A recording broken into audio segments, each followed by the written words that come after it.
good. So I guess I'm the guinea pig for DACA kids, right?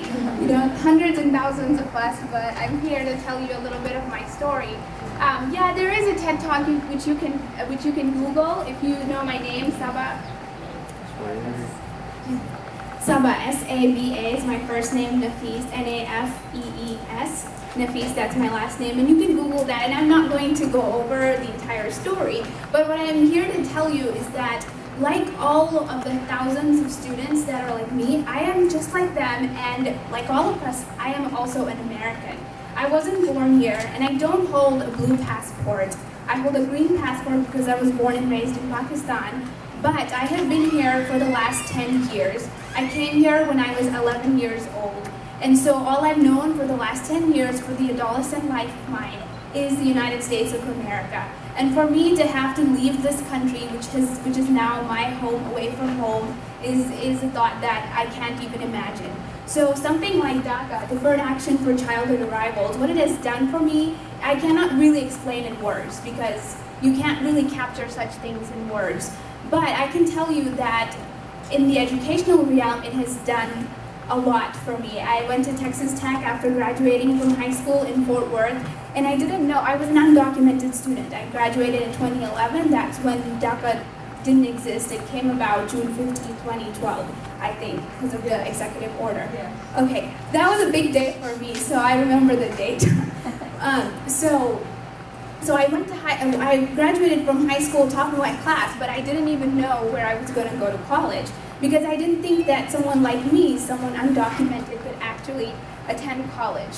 So Texas Tech opened its arms, its wings, and took me in. And Texas Tech paid for my university education. I graduated 2 months ago with a degree in mathematics, and now I'm still continuing my graduate program because I will probably never stop studying by virtue of the fact that I'm brown and I'm Asian. but DACA really has done all of that for me because It's probably the battery. yeah, it's okay. I can talk loud. I really can. So DACA has done a lot for me. So when I graduated high school, I went to Texas Tech, and in the second year of my education there, this thing came about, and I was like, oh my gosh, I'm gonna get to drive. I'm gonna have a work permit, and I'm gonna have an ID that'll allow me to fly.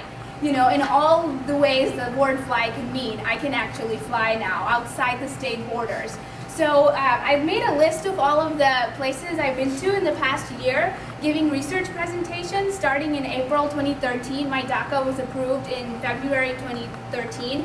So I was finally able to go outside the Texas borders. I went to Washburn State in Topeka, Kansas, giving my mathematical biology talks. Went to Museum Mathematics in New York City, Columbus, Ohio State University, University of Tennessee, Knoxville, University of Nebraska, Lincoln, University of Kentucky, and through student government, went to DC a few times. And then actually just day before yesterday, I ventured to go beyond the borders of this country and went to Guatemala City, and I have a few tokens here with me to prove that I was just there. And so, because I realized in November of last year that DACA students can actually travel abroad, and study abroad was just a foreign concept to me. And I could never imagine that I would get to actually leave the country and go study abroad. But I got to do that. I went to Guatemala for a medical mission, and actually in the fall of this year, I was just accepted to represent the United States of America at the One Young World Conference. It's a summit that happens every year in big cities like Johannesburg, London.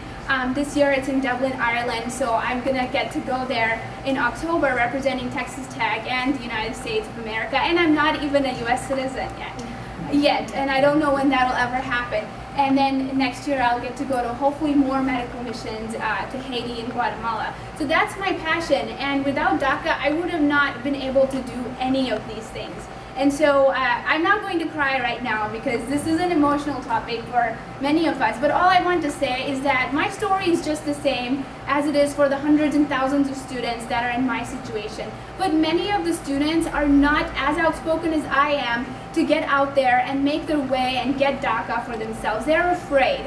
They're afraid coming out of high school, they're afraid to go to college. They're afraid to have to go back to their countries, their native countries, which they haven't known because they have only lived here in the United States. So we need to expand DACA. We need to let students know that it's okay to apply for this program, and it's okay to venture abroad and go outside the borders of this country. So I just want to say that immigration as a whole, and right now, by the way, my parents are also in removal proceedings because, you know, this program is affecting me, and I'm really grateful, but my heart breaks down because I may not have my parents next to me, you know, in the next few months or so. I don't know. Whenever ICE decides, whatever they decide. So we need to, I hope, it is my hope that the president, and I'm really grateful to him, that he can take some executive action so that we can expand DACA to somehow to help them also. Because like it was said earlier, that there are people like my parents, which there are 11 million of us, they are helping the U.S. economy. And they are in every way Americans, just not by the papers they hold or the color of their passports. And so, and like Ms. Linda Fan said, you can succeed in this country as long as you try. And I think that's what holds us all together, is the will to succeed and the will to persevere.